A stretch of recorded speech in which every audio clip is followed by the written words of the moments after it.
میں حضرت مولانا عمار صاحب نقشبندی دامت برکاتہم کا میں دل سے ایک بار پھر میں استقبال کرتا ہوں، خوش آمدید کرتا ہوں اور حضرت سے میں درخواست کرتا ہوں کہ حضرت تشریف لیں، اپنی قیمتی نصیحتوں سے ہم سبوں کو نوازیں۔ السلام علیکم ورحمۃ اللہ وبرکاتہ۔ الحمد للہ وکفی وسلام علی عباده الذین اصطفى،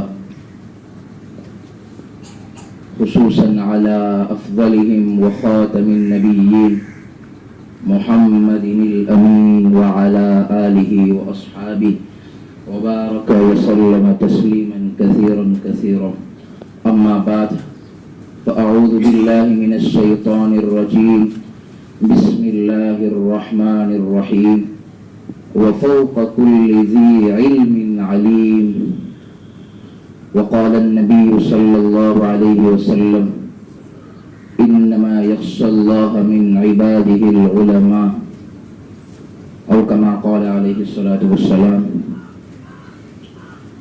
سب سے پہلے تو میں شکریہ ادا کرتا ہوں حضرت مفتی صاحب کا، جو رات دن کوشش محنت اپنے بچوں سے زیادہ ان بچیوں کی فکر کر رہے ہیں، ان بچیوں کو جو ہے آگے بڑھانے کی فکر کر رہے ہیں۔ اور دوسرا یہ جو ہے ہمارے مولانا ابھی جو جا کر بیان کر کے گئے، ان کی محنت دیکھے، ان کی کوشش دیکھے۔ یہ میں آپ کو یقیناً کہتا ہوں، میں نے الحمدللہ بہت جگہوں پر میں جانا ہوتا ہے میرا، لیکن میں نے یہ پہلا علاقہ اور میں نے یہ مفتی صاحب کی محنت، میرے دل کے اندر یہ خاکہ اور میری سوچ پہلے یہ تھی کہ یہاں مشکل ہے ایسا، لیکن ایسی جگہوں پر مفتی صاحب کام کر رہے ہیں، یہ واقعیتاً کہہ رہا ہوں، یہ اللہ کی کھلی مدد ہے، سب سے بڑی اللہ کی مدد ہے۔ اللہ تبارک و تعالیٰ تو جو ہے نا، عمارت کو، اسباب کو، وسائل کو نہیں دیکھتے ہیں، بلکہ اللہ تبارک و تعالیٰ تو تڑپ، قرآن، فکر، تعلیم، بچے کیسے آگے بڑھے، دین کے اعتبار سے کیسے آگے بڑھے۔ دیکھو آپ کو میں ایک بات بتاتا ہوں، ہم تاریخ کو اٹھا کر دیکھیں کہ جو چبوترا جس کو اصحاب صفہ کے نام سے جو ہے مشہور ہے، وہ جانا جاتا ہے، تو آپ دیکھیں ان کی جو ہے کیسے جو ہے پڑھائی شروع ہوئی تھی۔ وہ چھوٹا سا چبوترا تھا، ایک چھپر تھا، اور کیسے کیسے طالب علم تھے، کیسے طالبات تھی، جو نہ ان کے کھانے کی جو ہے کوئی پرواہ، نہ ان کو پینے کی پرواہ، نہ ان کا کوئی خیال رکھنے والا۔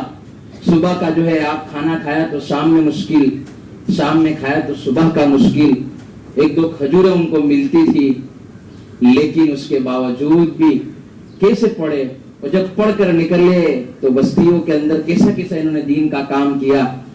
تو بس یہ میں بچیوں کو جو ہے میں کچھ دین کی بات نہیں کروں گا، بلکہ ان کو شوق دلاؤں گا، ان کو جذبہ دلاؤں گا، ان کو حوصلہ دینے کی کوشش کروں گا کہ آپ پڑھیے، آپ ہمت سے پڑھیے، آپ وہ بیٹی ہیں، آپ وہ پیاری بچی ہیں کہ آپ مستقبل کو سنوارنے والی ہے، آپ وہ بیٹی ہے جو اپنے بیٹے کو آگے جا کر کوئی ماں بنے گی، کوئی بہو بنے گی، کوئی ساس بنے گی، پتہ نہیں ہے، یہی اپنے بچے کو باعزید بستانی بنا سکتی ہے۔ یہی بچی جو ہے آگے جا کر اپنے گھر کے اندر اپنے بھائی کو خواجہ معین الدین چشتی بنائے گی، یہی بہن اپنے جا کر صحابہ والی زندگی کو جو ہے اپنی زندگی کے اندر اور گھر والوں کے اندر پیدا کرے گی، یہ آگے جا کر مثالی عورت بنے گی، یہ بچی آگے جا کر جو ہے بڑا دین کا کام کرے گی۔ آپ دیکھتے ہیں کہ دنیا کے اندر ہر نہ کوئی کسی سے متاثر ہوتا ہے، کوئی نہ کوئی کسی کو دیکھ کر آگے بڑھتا ہے، ہر ایک کے اندر ایسا تو کوئی ہوگا نہیں کہ کوئی کسی کو دیکھ کر آگے نہیں بڑھتا، ہر ایک کو دیکھ کر آگے بڑھتا ہے۔ تو ہمارا ماڈل اور رول ماڈل اور ہمارا ہیرو کون ہونا چاہیے؟ حضرت محمد الرسول اللہ صلی اللہ علیہ وسلم۔ ان کے بعد ان کی جو ہے اہلیہ، ان کے بعد ان صحابیات کیسی تھی؟ سب سے پہلے جنہیں قرآن کریم حفظ کیا تھا وہ تھی حضرت عائشہ رضی اللہ تعالی عنہا تھی، اور جو ہے اس کے بعد حفظ کیا حضرت عمر رضی اللہ تعالی عنہ کی، حضرت عمر رضی اللہ تعالی عنہ کی بیٹی حفصہ، کتنی ایسی جو ہے صحابیہ تھی جنہوں نے دیکھ کر جو ہے علم حاصل کیا. آپ کو ایک بات بتاتے چلے جاؤں کہ پہلی کی جو ہے ہماری صحابیات تھی, ان کے اندر علم حاصل کرنے کا کیسا شوق تھا, کیسا جذبہ تھا, کیسی تڑپ تھی. ایک صحابیہ حضور پاک صلی اللہ علیہ وسلم کے پاس آئی اور کہنے لگی, میرے پیارے آقا محمد رسول اللہ صلی اللہ علیہ وسلم, ہم بھی تو علم حاصل کرنا چاہتے ہیں. دیکھو کیسی ان کے اندر تڑپ ہے, کیسی طلب ہے, کیسا جذبہ ہے, کیسی فکر ہے, کیسے آگے بڑھنے کا شوق ہے. کہ جیسی حضور کے پاس آئی اور سب سے پہلا یہ کہا کہ حضور ہم بھی پڑھنا چاہتے ہیں, آپ تو مردوں کو تو علم سکھاتے ہیں, ہمارا تو کوئی ایسا اسباب و وسائل نہیں ہے کہ ہم آ کر جو ہے علم دین حاصل کرے. تو حضور پاک صلی اللہ علیہ وسلم نے فرمایا, ہم تمہارے لیے ایک دن مقرر کریں گے جس میں تم آپ کی قرآن کریم سیکھیں گے, قرآن کریم کو یاد کریں گے, قرآن کریم کے معنی کو جو ہے دلوں میں بٹھائیں گے, عمل کریں گے. تو جو ہے نبی پاک صلی اللہ علیہ وسلم نے بدھ کا دن متعین کیا تھا. کون سا دن متعین کیا تھا؟ بدھ کا دن متعین کیا تھا. جب ماں کی تمنائیں, ماں کے جذبات, ماں کے خیالات جب پاک ہوتے ہیں تو یہ بچیاں آگے جا کر یہ دین کا بڑا کام کرتی ہیں. آپ بھی جو ہے اپنے اندر وہ تڑپ پیدا کرے, اپنے اندر وہ جذبہ پیدا کرے. یہ نہ دیکھے کہ ہم تو کیسی جگہ پڑھ رہے ہیں, نہیں, آپ وہ دیکھے کہ ہم جو ہے کون سا علم حاصل کر رہے ہیں. ہم تو حضور پاک صلی اللہ علیہ وسلم کی ڈائریکٹ بتائی ہوئی نصیحت, جو ہے ان کی زبان سے نکلی ہوئی جو ہے نصیحت, زبان سے نکلی ہوئی حدیث, وہ ہم پڑھ رہے ہیں, وہ ہم قرآن کریم کو سیکھ رہے ہیں. تو کون سا قرآن کریم جس کو سب سے اللہ تبارک و تعالیٰ نے بلند کیا, جس جو قرآن کریم سے لگ گیا, جو چمٹ گیا, وہ اللہ تبارک و تعالیٰ نے اس کو بڑا مقام عطا فرمایا. میں آپ کو حضرت علی رضی اللہ تعالیٰ عنہ کے پاس ایک شخص آیا اور کہنے لگا کہ حضرت میں قرآن جو ہے علم دین حاصل کروں یا میں مال کو کمانے کے اندر اپنی زندگی کو صرف کروں. تو حضرت علی رضی اللہ تعالیٰ عنہ نے فرمایا کہ آپ علم دین حاصل کریں, اس لیے کہ علم دین کو مال و دولت سے زیادہ فضیلت حاصل ہے. تو اس شخص نے کہا, کون سی فضیلت ہے حضرت, بتا دیجئے, میں علم دین حاصل کرنا چاہتا ہوں. تو حضرت نے کہا کہ مال آپ کو جو ہے, جتنا زیادہ مال آپ حاصل کرو گے تو آپ کے اندر تکبر بڑھے گا, لیکن آپ جتنا علم دین حاصل کرو گے آپ کے اندر اتنی تواضع, اتنی انکساری آپ کے اندر آتی چلی جائے گی. مال جو ہے, مال کے ذریعے ہم اپنی حفاظت کرنا بڑا مشکل ہوتا ہے, حاسدین بڑھتے ہیں مال کے ذریعے, لیکن علم دین کے حاصل کرنے کے سبب سے اللہ تبارک و تعالی اس کی جو ہے خود حفاظت فرماتے ہیں. علم دین کو جو ہے بڑی چیزوں پر فضیلت حاصل ہے. اور علم صرف معلومات کا نام نہیں ہے, علم اور معلومات میں بڑا فرق ہے. مفتی شفیع صاحب رحمۃ اللہ علیہ کے پاس طلباء بھی بیٹھے ہوئے تھے. ہمارے حضرت جی دامت برکاتہ میں ایک مرتبہ بچیوں کو یہی نصیحت کر رہے تھے کہ علم کس چیز کا نام ہے. کہا کہ علم دین تو اس چیز کا نام ہے کہ صرف جو ہے قرآن کریم کے معنی کو یا سمجھا جائے, اللہ نے کیا کہا ہے, حضور پاک صلی اللہ علیہ وسلم نے کیا کہا ہے, اس کا نام ہے علم دین. اچھا ٹھیک ہے. حضرت پیر صاحب خاموش ہو گئے, پھر کہنے لگے مفتی شفیع صاحب کا واقعہ سنایا. مفتی شفیع صاحب رحمۃ اللہ علیہ کہتے ہیں کہ علم وہ ہے جس کے بعد عمل کیے بغیر چین نہ آئے. علم دین اس کو کہتے ہیں جس کے بعد عمل کیے بغیر چین نہ آئے. تو آپ یوں نہ سمجھے کہ ہم بس معلومات حاصل کر رہے ہیں, معلومات حاصل کرنے کے بعد ہم بس آگے بڑھ رہے ہیں. نہیں, یہ انشاءاللہ آپ آگے بڑھیں گے, لیکن جتنا عمل کرو گے اتنا آپ ترقی کرتے چلے جائیں گے. حضرت جی دامت برکاتہم کی اہلیہ 1000 بچیوں کو پڑھاتی ہے, 1000 بچیوں کی معلمہ ہے. پوچھا گیا کہ آپ یہ کام کس طرح کرتی ہیں. کہا کہ ہر روز ہم صرف بچوں کو کیا ہے فکر دلاتے ہیں.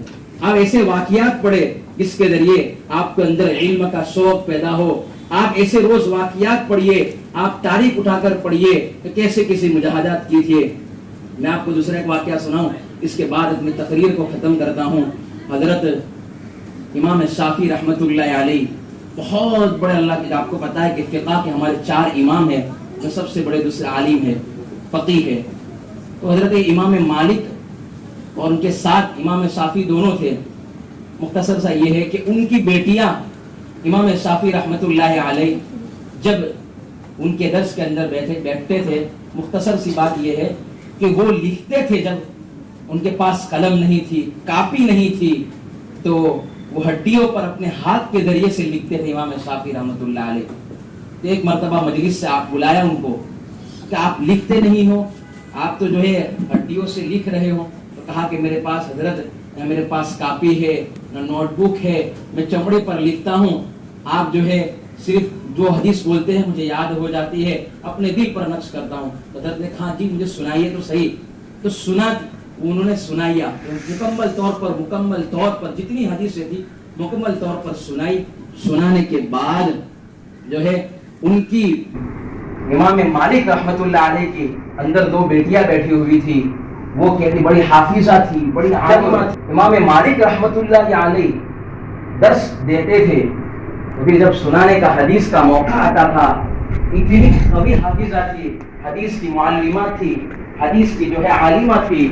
تو جیسے بچے کی غلطی جاتی تھی سڑک پر پکڑتی تھی اور جو ہے اس وقت تک وہاں پر لکڑی مارتی تھی اور ہلا کر کہتی تھی یہ غلط بول رہی ہے، یہ غلط بول رہا ہے. تو ایسی نہیں ہے. امام مالک رحمت اللہ علیہ کی بیٹی عالمہ تھی، حافظہ تھی، حدیث کی عالمہ تھی.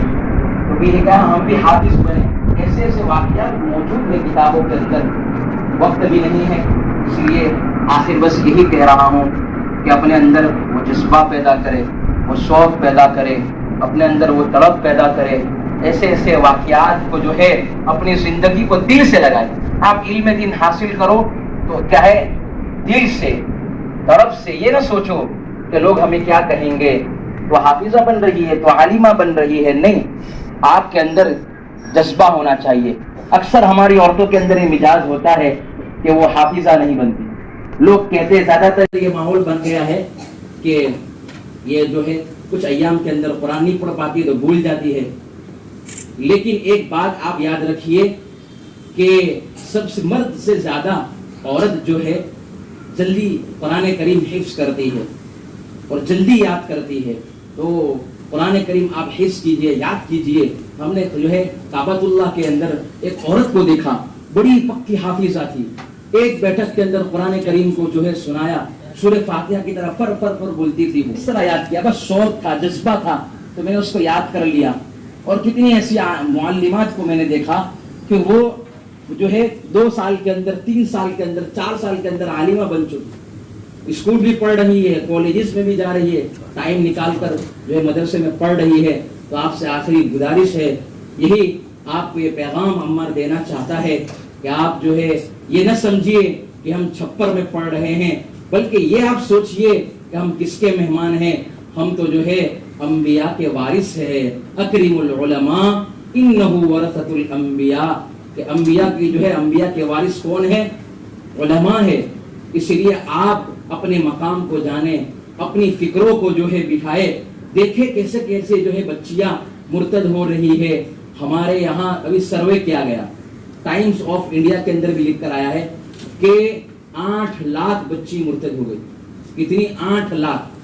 چلو ٹائمز آف انڈیا کے اندر پیپر کے اندر تو کچھ چیزیں بڑا چڑھا کر لکھا جاتا ہے، 1 منٹا 2 منٹا نکال دیتے ہیں تو 80,000 8,000 کو سمجھے.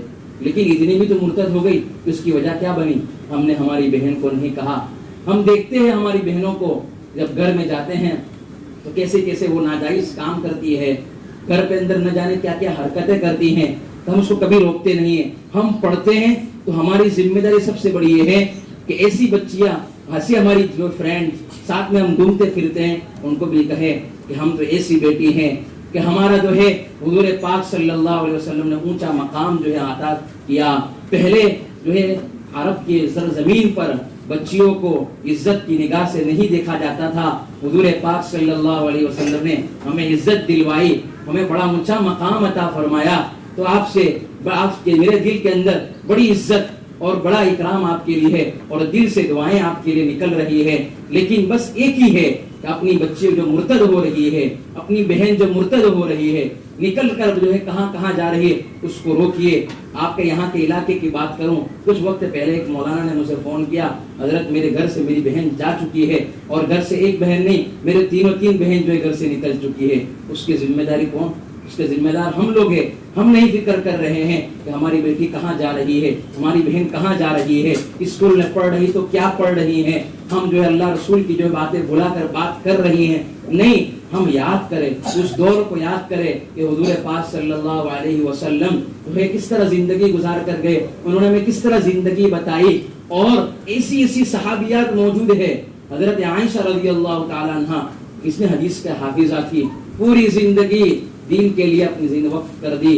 حضرت اسماء رضی اللہ تعالی عنہ کے بارے میں اپنے اندر سب سے بڑا آخری گزارش، آخری بات کہہ کر اپنی بات کو ختم کرتا ہوں، اپنے اندر حیا پیدا کرے۔ جب یہ آپ کے اندر حیا پیدا ہوگی نا، تو یقیناً کہتا ہوں آپ کے علم میں بڑھوتری ہوگی، اللہ آپ سے ایسا کام لے گا کہ آپ سوچ نہیں سکتی ہے۔ حضرت فاطمہ رضی اللہ تعالی عنہ کیسے پاک دامن حیا تھی، اور کیسے اپنے آپ کو چھپایا تھا۔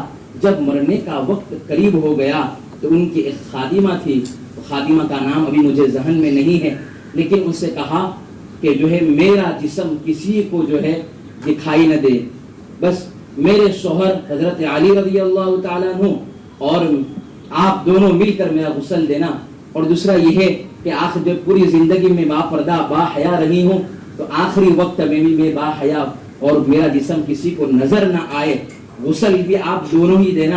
اوپر جو ہے کتنا اچھا ہوتا کہ آپ کپڑا اوپر رکھ دیجئے۔ تو اس نے واقعہ سنایا کہ جو ہے پہلے کی عورتیں کسی علاقے کا نام لیا کہ وہاں پر اوپر پردہ رکھا جاتا ہے، پھر اس کے بعد نہلایا جاتا ہے، اسی طرح ان کو غسل دیا گیا۔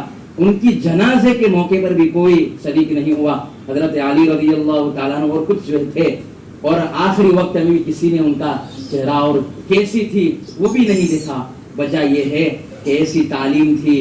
ہم بھی آج عزم کریں، آج ہم عزم کریں، ہم عائشہ رضی اللہ تعالیٰ عنہ جیسی بنے گی، حضرت فاطمہ رضی اللہ تعالیٰ عنہ جیسی بنے گی، حضرت اسماء جیسی بنے گی، حضرت جویریہ جیسی بنے گی، حضرت ام کلثوم جیسی بنے گی۔ ہم انشاءاللہ عہد کریں یہیں پر۔ میرے بات تو جو ہے کچھ بھی نہیں ہے، مولانا مفتی صاحب تو کسی قیمتی بات بتا کر آپ کو گئے، بس یہی گزارش ہے کہ اپنے اندر حیا پیدا کرے۔ دوسری بات یہ ہے کہ اپنے کو مستقبل کے لیے جو ہے فکر مند رہے، اپنا مستقبل کیسے روشن ہو جائے۔ میری جو ہے بہن اپنے ہاتھ سے نکل رہی ہے، کہاں جا رہی ہے، اس کی فکر کیا جائے۔ ایسی ٹیم بنا سکتی ہے، آپ بھی گروپ بناؤ، اپنی جو بچی جو ہے آپ کے ساتھ جو فرینڈ سرکل کے اندر جو عالمات ہے، معلمات ہے، ایک گروپ بنا کر جو ہے جو بچیاں مرتد ہو رہی ہے ان کے گھر سے رابطہ کیجئے کہ ایسا کیوں ہو رہا ہے، فکر مند ہو۔ اور جو اجتماعات میں جہاں اپنی بستیوں کے اندر ہوتا ہے، آپ گھر گھر جائیے اور لوگوں کو سکھائیے، لوگوں کو جو ہے آج واقعیتاً کہتا ہوں سورت کی بات کرو، زیادہ دور کی بات نہیں ہے، جو علم سے لبریز جو ہے خطہ ہے وہاں کی بات بتا رہا ہوں کہ وہاں 65 سال کی جو ہے عورتیں پڑھنے آتی ہے، کہتا ہے کہ ہم نے پوری زندگی قرآن کریم کو سیکھا نہیں، پوری زندگی ہم کو کلمہ نہیں جو آیا تھا، تو ہم جو یہاں پر سیکھنے کے لیے آئی ہے۔ تو آپ بھی ایسا کچھ کام کر سکتی ہے کہ مل کر گروپ بنا کر جو ایسی بچیاں جو جا رہی ہے، بھاگ رہی ہے، کالج میں جو بچی پڑھتی ہیں ان کا ذہن دنیاوی ذہن ہے، تو دینی ذہن کیسا بنایا جائے، فکر کرے۔ انشاءاللہ اللہ تبارک و تعالی آپ کو کامیاب کرے گا۔ آپ فکر کرتے رہے، جیسے جیسے آگے بڑھتے جاؤ گے آپ کے اندر فکریں منتقل ہوگی، اور اللہ تبارک و تعالی آپ کے لیے راستہ کھولتے چلے جائے گا۔ بس یہی نیت کہ اعلیٰ کلمت اللہ کے لیے اپنی جان کو قربان کر دیں گے۔ وآخر دعوانا ان الحمدللہ رب العالمین۔ جزاک اللہ خیرہ۔ بڑی ہی قیمتی باتوں سے جناب حضرت مولانا عمار صاحب نے استفادے کا موقع دیا۔ ہم سب ان کے شکر گزار ہیں اور گزارش کرتے ہیں کہ اپنی دعا پر مجلس کا اختتام فرمائیں۔ ربنا ظلمنا انفسنا وان لم تغفر لنا وترحمنا لنكونن من الخاسرين ربنا هب لنا من ازواجنا وذرياتنا قرة اعين واجعلنا للمتقين اماما اللهم اغفر امة محمد صلى الله عليه وسلم اللهم امة محمد صلى الله عليه وسلم اللهم غننا بالعلم وزينا بالحلم واكرمنا بالتقوى وجملنا بالعافية۔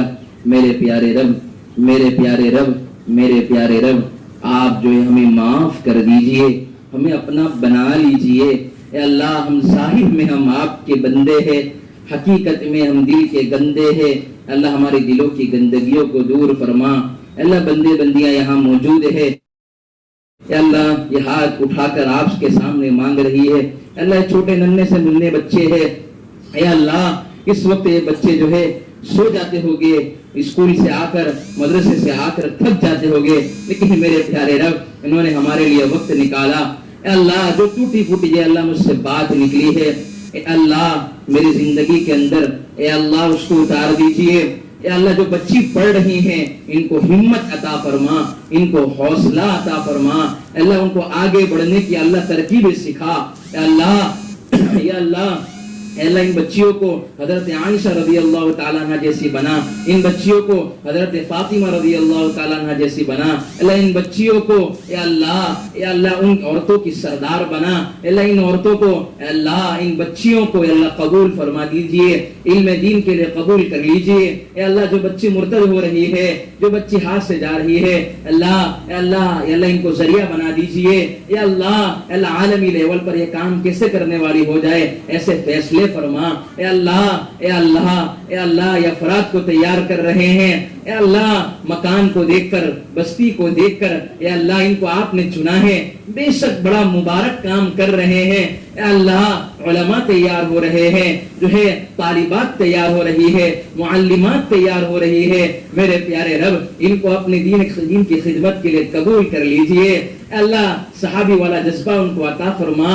اے اللہ سب سے پہلی صحابیات اللہ کے راستے میں شہید ہوئی تھی، اے اللہ ان کو ایسا جذبہ عطا فرما، قوم کی خدمت کے لیے جذبہ عطا فرما، قوم کی خدمت کے لیے مر مٹنے والا بنا۔ اے اللہ ان کا ایسا ایمان بنا دے کہ اللہ وہ بھٹکنے سے بچ جائے۔ اے اللہ کسی کو بھی محروم نہ فرما، اے اللہ کسی کو بھی محروم نہ فرما۔ اے اللہ جن کے جو عزائم ہیں ان کے عزائم کو پورا فرما۔ اے اللہ بار بار علماء آتے رہے، ایسے فیصلے ان کی آمد بناتے رہیے، اے اللہ ایسے فیصلے فرماتے رہیے۔ اے اللہ اس بستی کو آباد فرما، اے اللہ اس مدرسے کو اللہ تادم قیامت کا جو ہے آباد فرما۔ اے اللہ ان بچوں کو قبول کر لیجئے، اللہ قبول کر لیجئے، کرنے والے آپ ہیں۔ اے اللہ ان کو بہترین شاگردہ بنا، بہترین عالمہ بنا، بہترین ماں بنا، مثالی عورت بنا، بہترین جو ہے ان کو بہو بنا، بہترین ساس بنا، میرے پیارے رب اے اللہ ان کو خوشگوار زندگی نصیب فرما۔ اے اللہ ان کے مقدر کو چمکا دیجئے،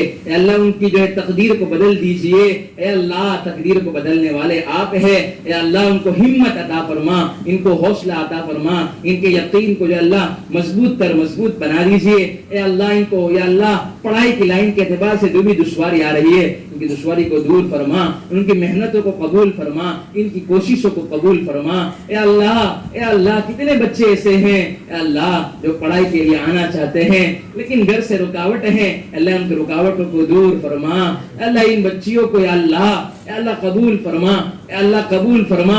امت کے نوجوان عورتیں بچیاں جتنے بھی ہیں ان کو قبول فرما۔ اے اللہ ان کو آخرت میں اے اللہ بہترین بدلہ عطا فرما۔ اے اللہ نہ معلوم اب آنا ہوگا کہ نہیں ہوگا، لیکن میرے مولا اس بستی کو، اس مدرسے کو میرے پیارے رب دن رات ترقیات سے نواز دیجئے، اے اللہ خصوصی رحمتیں عطا فرما، خصوصی رحمتیں اتار دیجئے، خصوصی اللہ اپنا کرم اتار دیجئے۔ ان بچیوں کو یا اللہ خصوصی اللہ اپنی حفظ و امان میں رکھیے، اللہ ان کی حفاظت فرما، دائیں سے حفاظت فرما، بائیں سے حفاظت فرما، اوپر نیچے سے حفاظت فرما۔ اللہ ان کے والدین کی جو اللہ ان کا ماں باپ کی آنکھوں کی ٹھنڈک بنا، اللہ ان بچیوں کو اللہ ماں باپ کے ذریعے آنکھوں کی ٹھنڈک بنا۔ جو مانگا عطا فرما، مانگنے سے رہ گیا وہ بھی عطا فرما۔ اے اللہ آخر آپ سے ایک ہی گزارش ہے، اے اللہ اپنی محبت دے دیجئے، اے اللہ ان تمام بچیوں کو اے اللہ محبت اپنی دے دیجئے، معلمات کو دے دیجئے، جو ہے جتنی بھی کام جو ہے یہاں پر محنت کرنے والی، اس اعتبار سے محنت کرنے والی ہے، محنت کو قبول فرما دیجئے۔ یا رب صلی وسلم دائما ابدا علی حبیبک خیر خلق کلہم، سبحان ربک رب العزت عما یصفون وسلام علی المرسلین والحمد للہ رب العالمین۔